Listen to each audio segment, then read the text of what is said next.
Came for my wins, I need my ends. This life is real, if they pretend. Came off the bench, I get it in, I get it in, I get it in. What is happening, guys? So this is part 3 of the Audi Q8 repair. So from the unmasking, this was actually taken about 20 minutes after I'd painted it, half an hour maybe, and you want to get the soft edge and stuff off it straight away so it doesn't bridge a gap between the soft edge and the clear, or you leave it overnight, come in the next day and end up peeling up your clear here, there and everywhere. So you can see I am being kind of careful when I'm pulling it off. Again, around the tail lights and stuff, you just gotta be super cautious when you've taped so close to an edge that you haven't got a bridge in the clear coat that you're just gonna end up ripping off. Not to keep bashing on Audi fitment, but around the door handle was no worries because they give you half an inch to work with. I'm joking. No, it's not too bad. Older Audis were worse. So I don't really like leaving door handles and stuff like that on, but it is sort of a godsend when it comes to finishing the job. You know you aren't going to score it or scratch it in any way putting stuff on when you haven't taken much of it off in the first place. So I do sort of see why smart repair guys get the job done as fast as they do. Although I'm not sure I'll ever be the guy that's just turning up and painting cars in people's driveways. It's not really my thing.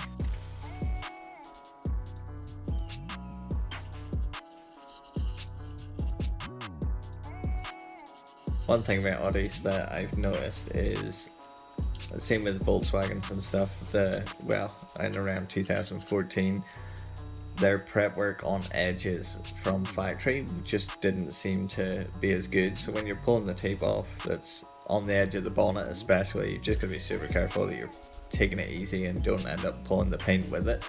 I've done it on a Mark 6 Golf or Mark 7 Golf. Ended up pulling the paint off the bonnet when I'd painted the wing and then had to paint the bonnet. It was a disaster. So scarred for life. Will always be very, very careful on panel edges on these newer VAG cars anyway.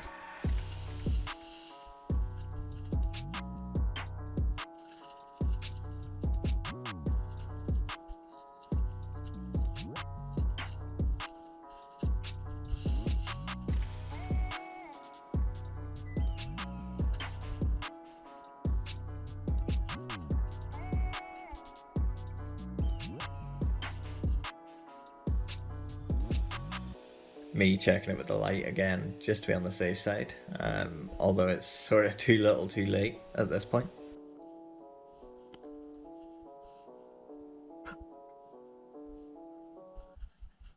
So onto the polishing stage, and to denib it first I'm using the Festool tungsten block, and these things are worth their weight in gold. They are incredible. They are kind of expensive for all they are, but to be honest, for 60 or 70 quid, they are a lifesaver. So if I was to go around this with, 1500 and take all them nibs perfectly out, there wasn't actually that many. I don't think there was any nibs on the quarter. I think it was just on the door there was 3 or 4. And if I was to go around with 2000 grit and work my way up through the grits using a block, I'd have flattened out all that peel that I've worked pretty hard to leave in. So the Festool will just take the top off it. I don't use it to try and remove it completely, but to just take the top off it. So now I'm just grabbing 1500 dry sandpaper and just taking the very top off all that orange peel. This is the only way I've ever managed to get it looking like a factory peel. It's like a peel that's been a bit flattened, like a really heavy peel that's been flattened off a little bit.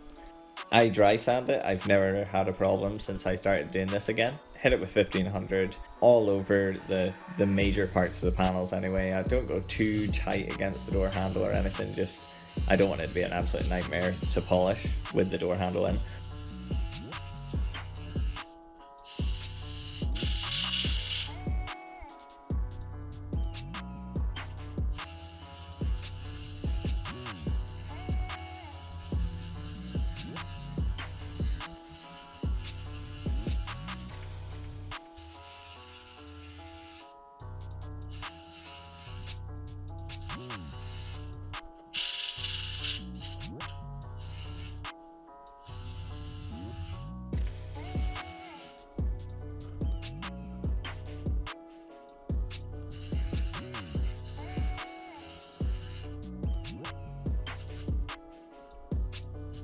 I'm just staying away from that top edge where that clear's finishing off, because we're going to spend a whole lot of time around it with the 3000, and I don't want to again lose all the peel that we've worked quite hard to leave in.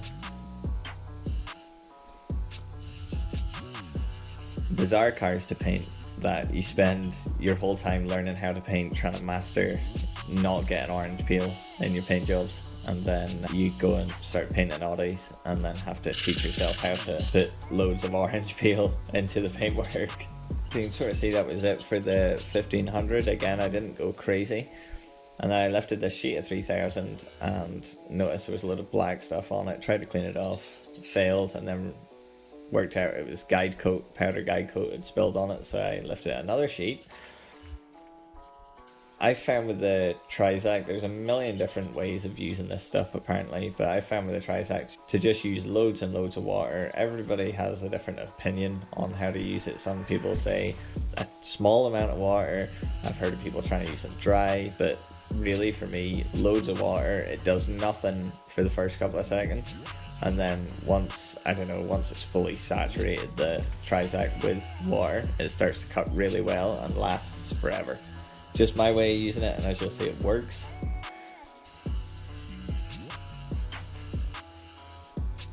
Now you'll start to notice that edge where the clear was up to. There was like a solid line where obviously there was a tiny bit of clear mixed with the thinner. You'll see that just starting to disappear straight away. And then what I do leave behind would just come straight off with a buffer.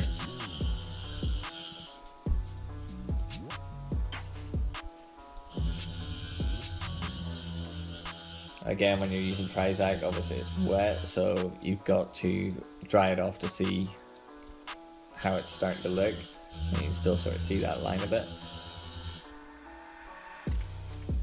And another good reason to use loads of water is it just, once the Trizact's just soaked with water, you're not lifting the spray bottle every 2 seconds. Like, I'm drying that off and I'm not wetting it down again. And the Trizact being absolutely soaked means you get 2 or 3 goes before you have to start spraying water at it again.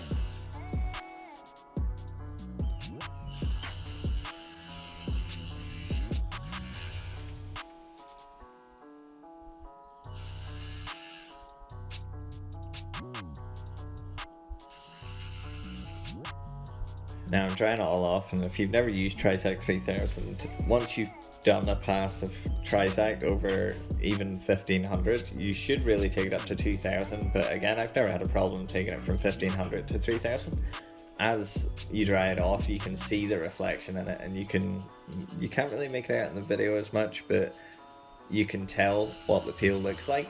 And it's a really good time to start matching that peel up if it needs to be hit, even in spots with 1500 again, or if you've maybe missed a nib, you'll still see it in the 3000, because as soon as you put compound on the panel, it becomes an absolute nightmare to work with. And you can see 3000, because it cuts so lightly, and straight over all them hard edges and stuff with it, just blending out where I didn't go with a 1500 because either it was too close to something or I was scared of cutting through.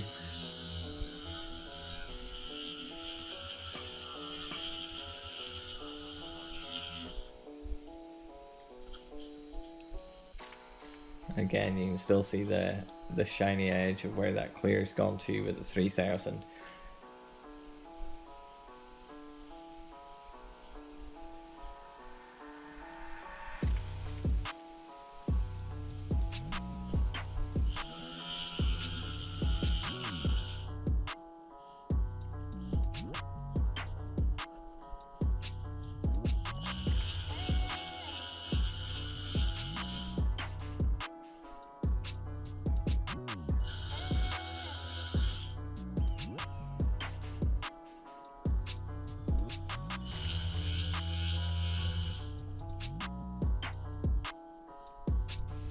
I've never been brave enough to try and start out cutting down a blend with 2000 or anything. I literally have only ever used 3000, and to be honest, if it takes a little bit longer, but you can really lean on the 3000 disc to make sure it's tight up to that edge.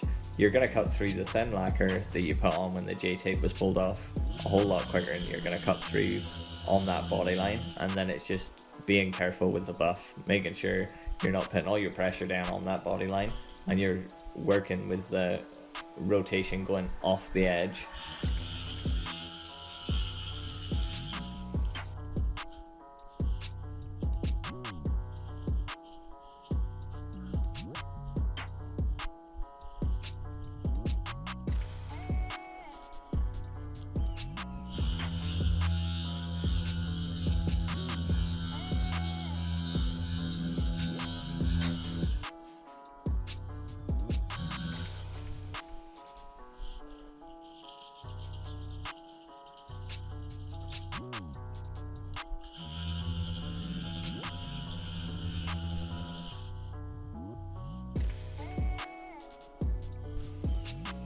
Now, although it's hard to believe in the UK, it was actually ridiculously hot this day.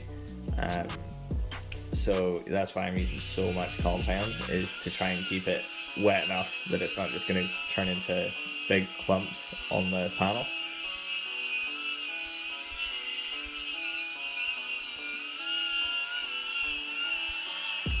And the heat definitely, with this is 3M fast cut and 3M's compound head, and the heat drastically affects the performance of this stuff.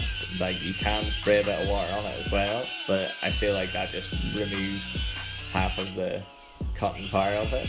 So I just put a load of extra on, and if it sprays up around the car, so be it. It's better at this point to have too much than to risk it all clumping up into big balls and actually doing damage. Speaking from experience, because it has happened.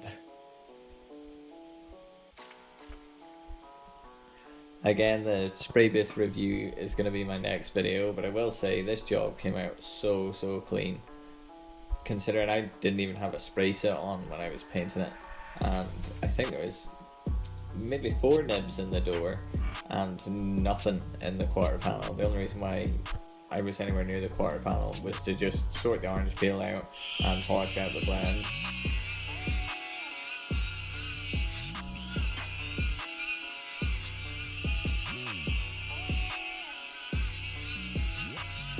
I'm pretty sure you can tell at this point that I am fighting with the compound, having to add and add to it.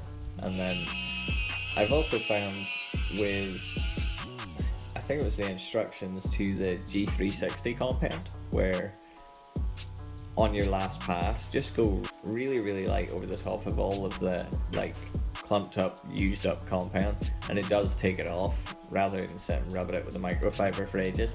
And it was the instructions to the Fregla G360 compound, which is also a great compound, that told me to do this on the last pass, and it is sped up the polishing game no end, especially on the hotter days that we're not used to in this country.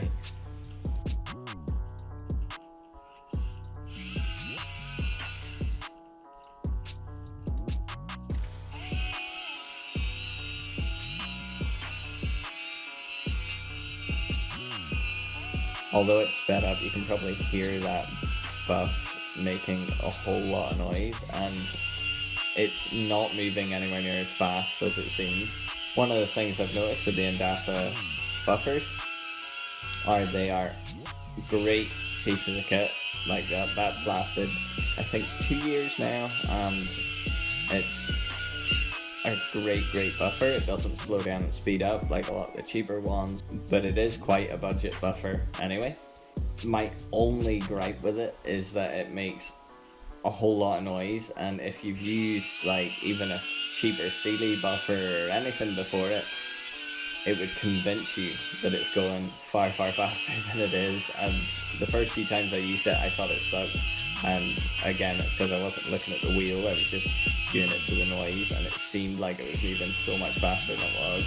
So although it is making a whole lot of noise there, I promise that it wasn't actually going that fast. I think I had it set to less than 3000 RPM. I would say it was about 2.5. Now I haven't got any footage of the actual polishing side of this. I hit it with some G10 and then polished it off by hand and then rolled it outside and gave it a quick wash. This was it before the wash, and to be honest, I think this car came out really, really good. The peel matched perfectly and they asked for a more or less undetectable repair, as this car is going to be getting traded in I think next year. So guys, I hope you enjoyed the 3 parts of the Q8, and I definitely enjoyed making the point of view videos. Again, shout out to Tony, who I completely robbed the idea from. And the next video will finally be the part 2 of the paint booth review, so keep an eye out for it, and I'll catch you guys in the next one.